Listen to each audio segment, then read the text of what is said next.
Hello sa inyong lahat! Narito na naman si Mami Essie para mag-share na naman sa inyo ng isang masarap na recipe, ang gulay na labanos o ginisang labanos.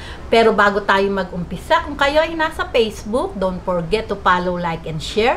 At kung nasa YouTube naman po, wag lang kalimutang mag-subscribe at pindutin ang bell button para lagi kayong updated sa ating mga bagong video. Ngayon, narito po ang ating mga kakailanganing sangkap. Ito pong gulay na ito ay masarap po ito talaga. Bihira po natin gawin to, pero masarap pong maggulay ng labanos. Ito po ay 1 kilo. Hiniwa ko lang po ng pahaba. 1/4 na pork belly, isang malaking white onion, 3 kamatis, 7 butil na bawang, 1 tablespoon pamintang durog po yung ating gagamitin kasi po mas masarap dito ay durog, hindi po yung pino. Asin, tingnan po natin kung magagamit natin. 1 tablespoon white sugar, pambalansi ng lasa, 1 tablespoon patis, at 1/4 cup na vinegar. Siyempre po ang pork cubes, at ito pong ating water, pampalambot po ng pork. Okay, umpisan po muna natin yung magpalambot ng pork belly.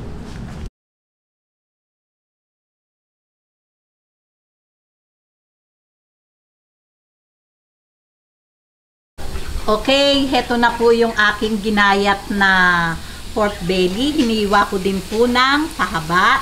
Panalambutan po natin to kasi yung pong labanos, madali pong lutuin yon. Mas masarap po iyon, medyo crunchy yung ating pagluluto. Kaya dapat po, unahin natin mo ng palambutan tong pork. Okay. Ayan.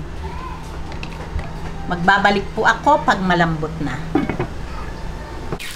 Ayan. Pagka po ganitong nawala na ang tubig at malambot na din po, yan, tutuloy na po natin ito sa paggigisa. Ayan. Palabasin lang po natin yung bahagyan niya pang mantika bago tayo maggisa.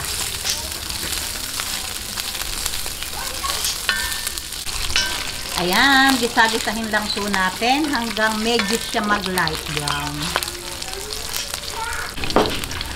Okay, ngayon po itabi po muna natin at ating ilagay ang bawang. Aray, nako.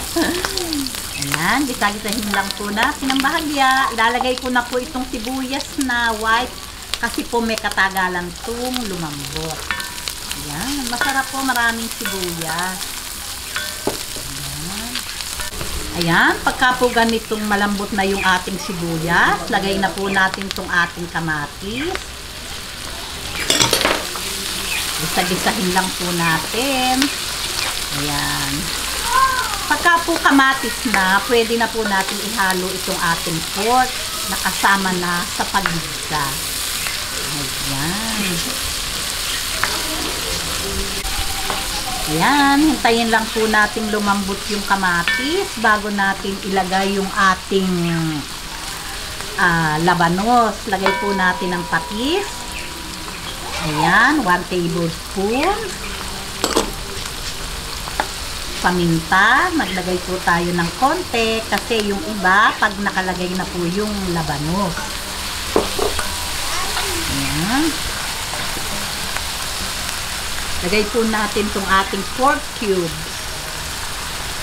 Dito po sa gulay na labanos, pwede po ipanghalo ang chicken. Pwede din po yung giniling. Nasa inyo po iyon kung ano po yung gusto nyo. Ayan, ang bango-bango.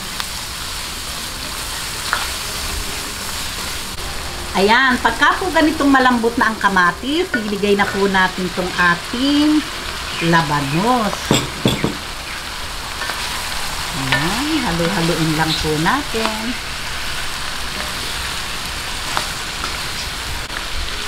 Okay, ngayon po, bigyan lang po natin siya siguro mga 1/4 cup din na water. Ayan. Konti lang po yung ating water.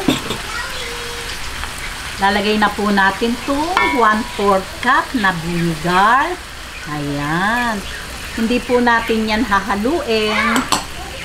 Okay. Hintayin lang po natin maluto yung suka at ready na po ito. Ayan. After 2 minutes, luto na po yung suka. Lagay na po natin itong ating sugar.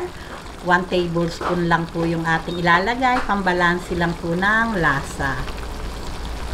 Ayan. Mas masarap po ito talagang mapaminta. Ayan. Saka po ang gagamitin nating paminta, yung pong crack.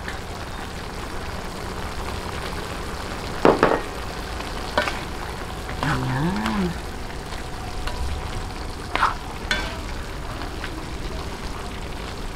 Ayan, okay na po ito. Ayan, siguro po mga 1 minute, ready na po ito. Ngayon, after 1 minute, heto na po, ready na po ito. Ayan, masarap po kasi ito, medyo crunchy. Okay na po, papatayin ko na po ang apoy at ready na po ito. Ilalagay na natin sa serving plate. Okay, lagay na po natin sa ating serving serving bowl. Ayan.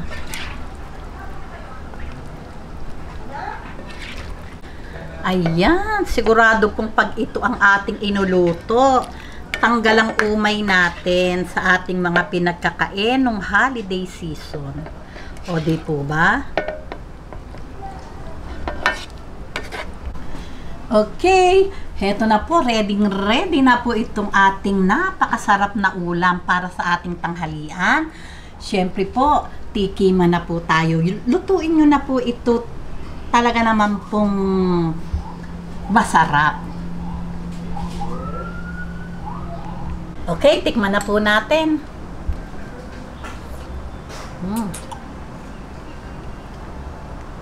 Talaga pong yummy kasi po hindi siya talaga nakakaumay kainin kasi po crunchy siya, masarap, tamang-tama lang po yung bahagyang asim dahil po meron po itong suka, masarap po talaga.